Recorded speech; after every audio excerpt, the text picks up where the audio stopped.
আগেকার দিনের কথা ভাবুন তো। মায়েরা শুধু সুজির মধ্যে একটু গরম পানি আর চিনি গুলে টিফিন বক্সে ভরে দিত, আর আমরাও কি মহানন্দে সেটা সাবার করে ফেলে দিতাম। আর এখনকার ডিজিটাল যুগের বাচ্চাদের কথা দেখেন, তাদের প্রতিদিন নতুন নতুন খাবার চাই, নতুন নতুন ডিজাইন চাই। আমার বাসার এই পিচ্ছিটার কথাই ধরুন, হঠাৎ করে যেন তাকে মিষ্টির জিনে ধরেছে।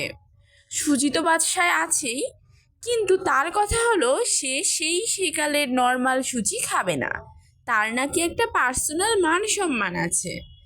তো ভাবলাম তার এই মান সম্মান বাঁচাতে আর আমার নিজের শান্তি রক্ষা করতে সাধারণ সুজিটাকেই একটু গর্জিয়াস লুক দেওয়া যাক। চলুন সুজিকে মেকআপ করে বানিয়ে ফেলে এক রাজকীয় মিষ্টি। সুজির ভিতরে চিনি, গুঁড়া দুধ আর সামান্য চালের গুঁড়ি দিয়ে সুন্দর করে ভেজে যখন চিনিটা পানি ছাড়বে, তার ভিতরে কিছুটা পানি দিয়ে সুন্দরভাবে মথে নিয়ে মিষ্টির আকার দিয়ে নিয়েছি। এরপর আরেকটি পাত্রে চিনির শিরা তৈরি করে মিষ্টিগুলোকে ভেজে ডুপাডুপ সেই শিরার ভিতরে ডুবিয়ে দিলাম। আর তৈরি হয়ে গেল শর্টকাট রাজকীয় মিষ্টি।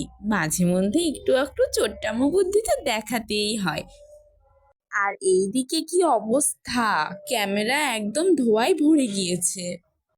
ব্যাস, তৈরি হয়ে গেল দারুণ এক মিষ্টি। দেখলেন তো সাধারণ সুজি কেমন বদলে গেল।